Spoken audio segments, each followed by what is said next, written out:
കുറെ നാളായി ഞാൻ വിചാരിക്കുന്നു ഇങ്ങോട്ടൊക്കെ ഒന്ന് ഇറങ്ങണം എന്ന്. സത്യം പറഞ്ഞ സമയം കിട്ടാറില്ല. അല്ല, ഇവളെങ്ങനെ നിർത്തിയാ മതിയോ? കെട്ടിച്ചുവിടണ്ടേ? കല്യാണ ചെലവൊക്കെ ഞാൻ ഏറ്റവും പറ്റിയ പയ്യനെയും കണ്ടെത്താം. നമുക്കിത് ഗംഭീരമാക്കണം, ഒരു ഉത്സവം പോലെ.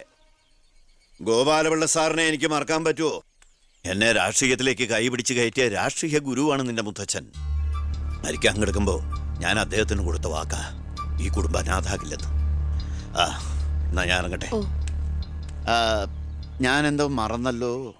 മോളെ, പിന്നെ മോൾക്കറിയാമല്ലോ, നിരപരാധിയായ എന്നെ ഒരു കേസിൽ പെടുത്തിയ വിവരം. ആ പ്രതിക്കെതിരെയുള്ള മോളുടെ മൊഴി അതൊന്ന് മാറ്റി പറയണം. ഞാൻ സത്യം പറയൂ. എന്റെ മുന്നിൽ വെച്ച് നടന്ന കൊലപാതകത്തിന് കൂട്ടു നിൽക്കാൻ എന്നെ കിട്ടില്ല.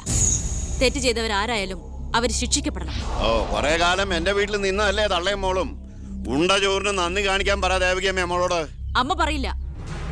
സാറ് പണ്ട് നന്ദി സൂചകമായി എന്റെ മുത്തശ്ശന് കൊടുത്ത വാക്ക് വിധവയായ എന്റെ അമ്മയെ അടിച്ചു തളിക്കാരിയാക്കാമെന്നല്ല, നല്ലൊരു ജോലി വാങ്ങിക്കൊടുത്ത് സ്വന്തം പെങ്ങളെ പോലെ സംരക്ഷിക്കാമെന്നായിരുന്നു.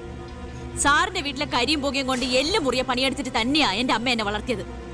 ഒരു ബാല്യക്കാരിയുടെ കൂലിക്കണക്ക് പറഞ്ഞ കുറെ കാശ് ഇങ്ങോട്ട് തരാനുണ്ടാവും. ഞാഞ്ഞൂളിനും പത്തി കൊള്ളാം.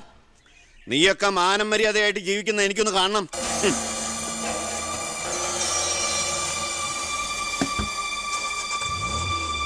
എടാ ഞാനാ. എന്താ നടക്കില്ലടാ. ഇന്ന് അച്ഛൻ അവളുടെ അടുത്ത് പോയി, നാളെ അവൾ അച്ഛൻ്റെ അടുത്ത് വരണം. അച്ഛൻ സമാധാനമായിട്ടിരിക്കുക, ബാക്കിയൊക്കെ ഞാൻ നോക്കിക്കോളാം.